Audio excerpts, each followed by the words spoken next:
de cette simple opportunité pour faire quelque chose d'extraordinaire. Point. Les occasions ordinaires sont l'occasion pour Dieu de montrer sa puissance. Nous devons inviter Jésus aux choses simples de la vie quotidienne, car il peut toujours faire l'extraordinaire. 1.6. Ce qui est commun humain va passer un signe divin.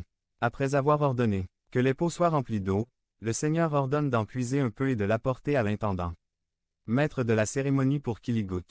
L'eau s'était déjà transformée en vin. 1.7. Cependant, ce n'est en aucun cas la méthode de fabrication du vin. Il faut deux choses essentielles, le bon matériel, les raisins et le bon moment. Pour le processus, sans ces deux choses, on ne peut pas faire de vin. 1.8. Dans ce témoignage de la personne de Jésus, que révèle ce signe, je veux souligner deux vérités essentielles, observées à partir du processus naturel de fabrication du vin, en contraste avec l'opération extraordinaire de Jésus. 2.1. Jésus est le Seigneur de la matière. 2.1. Jésus montre qu'il est Dieu Tout-Puissant, en effectuant la transformation de la matière. Changer l'eau en vin.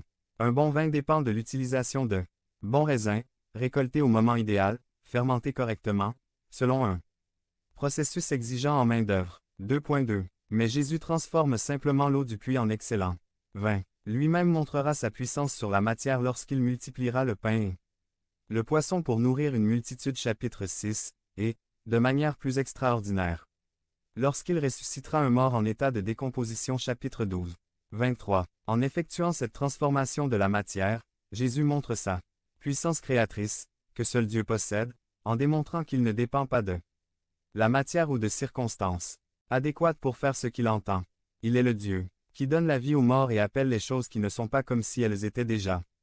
RM 4,17, ou donne la vie aux morts et fait exister des choses qui n'existent pas, comme si elles existaient. NIV, ou ramène les morts à la vie et crée de nouvelles choses à partir de rien.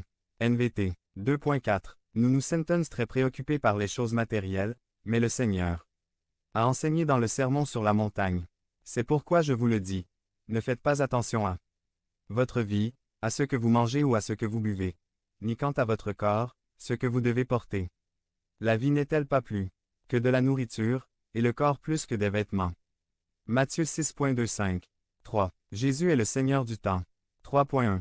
Pour faire un très bon vin, il faut avoir du temps. Le vin restera en fût pendant quelques mois, au moins 6 ou années, le temps que le processus ait lieu. On dit que plus on reste longtemps dans ce processus, meilleur sera le vin. Le vin apporté au maître était reconnu comme étant d'excellente qualité, ce qui devait impliquer un temps considérable consacré à sa fabrication. 3.2. Nous nous considérons prisonniers du temps, car il passe et n'attend personne. Nous ne pouvons ni changer le temps, ni arrêter le temps, ni gagner du temps. Mais le Seigneur contrôle le temps. Il peut arrêter le temps, comme il est l'apostrophe a fait avec Josué JN 10, il remonte le temps, comme il l'a fait avec Ézéchias 6.38. 3.3. Nous sommes inquiets, voire désespérés, lorsque les choses ne se produisent pas au moment que nous croyons idéal. Si le bon moment passe, nous réfléchissons jusqu'à ce que cela ne se reproduise plus. 3.4. Mais si nous croyons que le Seigneur contrôle le temps, le moment idéal n'est pas encore arrivé. Le meilleur de Dieu est encore à venir. 3.5. Le maître de cérémonie a témoigné que le vin qui lui a été présenté à la fin de la fête, sans savoir qu'il y a quelques instants il ne s'agissait que d'eau, était meilleur que celui qui lui avait été servi auparavant. 3.6. Voici deux vins, un qui a mis du temps à être produit, vieilli et fermenté naturellement, sur le modèle humain, et un autre qui a été produit instantanément, au temps de Dieu, et le spécialiste en la matière affirme, ce dernier est meilleur. 3.7. Jésus a fait en un instant et sans le matériel nécessaire, ce qui ne pouvait être fait sans temps et sans raisin, sans processus et sans beaucoup de soins, sans la supervision de professionnels expérimentés et sans équipement adéquat. Il est Dieu, et il fait ce qu'il veut, quand il veut, avec qui il veut. Conclusion. Jésus fait des miracles pour qu'il y ait la foi. Jésus a fait ce miracle, ou ce signe, et bien d'autres, afin que les gens croient qu'il est Dieu et qu'il puisse transformer ce qui est commun en quelque chose d'extraordinaire. Il est Dieu et mérite toute notre confiance. Il peut sauver, il peut guérir, il peut transformer, il peut créer, il peut résoudre des situations, il peut faire ce qui est impossible aux yeux humains.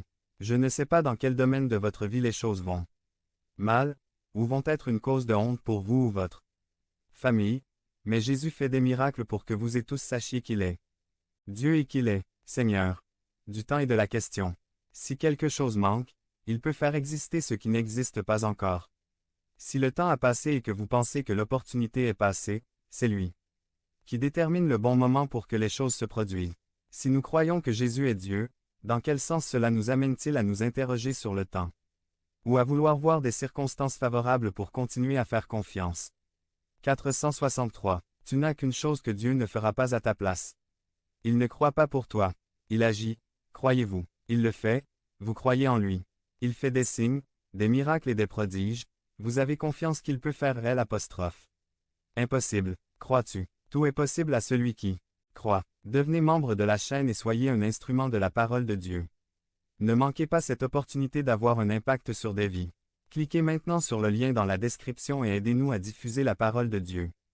Résurrection par Wilbur Madera Rivas. Résumé. Un Christ mort ne sert à rien, mais un Christ vivant transforme toute chose. Aujourd'hui, c'est le dimanche de Pâques et l'Église chrétienne célèbre les événements historiques qui ont fait une différence pour toujours dans la vie des premiers témoins, qui ont trouvé le tombeau vide, et tout a alors pris un sens. La confusion qu'ils avaient eue quelques jours auparavant a été dissipée par la réalité écrasante que le Seigneur Jésus-Christ était vivant. Traditionnellement, ce jour-là, il est d'usage de confirmer la foi en disant de manière liturgique, le Seigneur est ressuscité, il est vraiment ressuscité, point. Mais ce sentiment de célébration que nous éprouvons aujourd'hui et qui nous pousse à nous rassembler sitôt pour adorer n'a pas toujours été ainsi. Il fut un temps où les disciples ne se sentaient pas comme nous le ressentons aujourd'hui heureux, joyeux, festifs, mais plutôt totalement désolés et le cœur brisé. 3 jours après la crucifixion, nous dit l'Évangile de Luc chapitre 24 à partir du verset 13, 2 des disciples marchaient sur une distance environ 11 kilomètres depuis Jérusalem jusqu'à une ville appelée Emmaüs. L'Évangile nous dit qu'un étranger, du moins ils ne l'ont pas reconnu. À ce moment-là, les a rattrapés, a entendu de quoi il parlait et est intervenu dans la conversation. C'était Jésus-Christ lui-même, qu'ils avaient enterré. Quelques jours auparavant, il leur demanda de quoi ils discutaient entre eux, et eux, surpris que cette personne ne soit pas au courant des événements qui avaient ébranlé toute la ville de Jérusalem ces derniers jours, lui répondirent à partir de Luc 24, 19, sur le ton de profonde tristesse. À propos de Jésus de Nazareth, il était un prophète puissant en actes et en paroles. Devant Dieu et devant tout le peuple, vinrent les principaux sacrificateurs et nos chefs l'ont livré pour qu'il soit condamné à mort, et ils l'ont crucifié. 21. 464. Mais nous espérions que c'était lui qui rachèterait Israël. En plus, cela fait 3 jours que tout cela s'est produit. D'après leurs paroles, nous pouvons voir que ses disciples étaient complètement désorientés, déçus, tristes, découragés. Ils avaient passé 3 ans de leur vie à suivre ce Jésus de Nazareth en qui ils avaient espéré qu'il était le Rédempteur d'Israël, qu'il était le Christ, le Messie promis, celui qui libérerait Israël de ses ennemis. Tu t'imagines, il y a 3 jours, ils avaient enterré tous leurs espoirs, ils avaient enterré 3 longues années de leur vie, en les investissant dans ce qui était considéré comme une fraude décevante de plus. Pas étonnant qu'ils soient dans cet état d'esprit, parce qu'ils avaient logiquement conclu à cette vérité. Un Christ mort ne sert à rien. C'est comme les expériences passionnantes qu'ils avaient vécues, les présages dont ils avaient été témoins, les merveilleux enseignements qu'ils avaient entendus n'étaient d'aucune utilité. Si Jésus-Christ était dans ce tombeau, tout cela n'aurait été qu'une